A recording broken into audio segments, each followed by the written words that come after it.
Yeah. Joy. So joy is awareness, and awareness is a frequency of existence. Depending on what frequency is essentially resonating within its calculation, is essentially the frequency of which will become aware.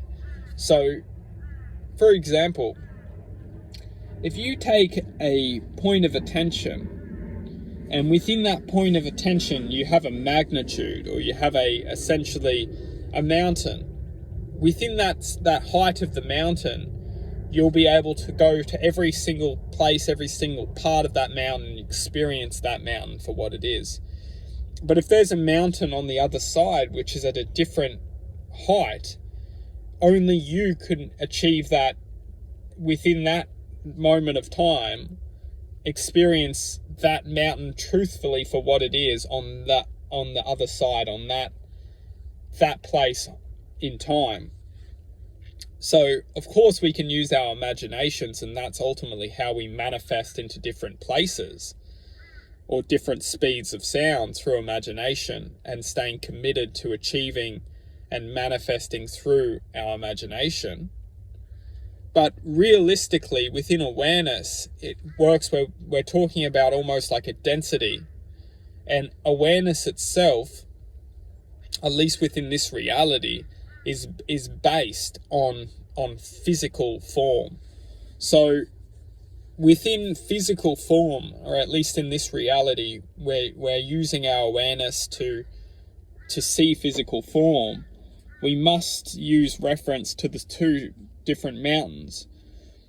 If on one mountain we feel limited, or we feel distracted to only achieve certain aspects of possibilities on that mountain, and we see the mountain next to us blossoming with all this potential and all this growth and all this, love and positivity and joy, we must learn to go in search, or go on the journey to that existence, to that space of time, to that awareness.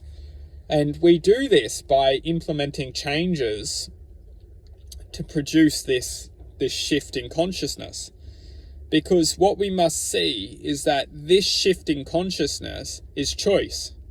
It's literally choice which grants us the ability to go in search of something new, something potential for us.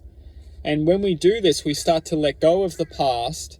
We start to even let go of what's attached to us in this moment, and we go and experience what we need to experience. Now, for many of us, what we will see is that when we experience certain things, it will then, when we get to go onto that other mountain, we will look back on the mountain which we once were. And oftentimes we will understand that everything's the same. Everything on the new mountain was exactly the same on the other mountain. Everything was the same. But what's different is we're learning and we're progressing within a sense of awareness. And that awareness is understanding that the voices in our head are always going to tell us that that's better, that's better, that's better, that's better, that's better. And that's why the voice essentially exists. Because the voice is here to try and distract us from being content. Contentment is essentially learning to be humble within understanding that everything is the distraction. And inside of ourselves is the creation of the mountain. Inside of us is the creation of existence. And as long as we're using our heads to manifest and trying to determine what's good for us and what's going to be better for us, all we're going to do is we're going to just keep on searching for something new, which isn't negative, because it's going to build more and more and more awareness and more knowledge. But one day we will understand that perception is only a form of distraction.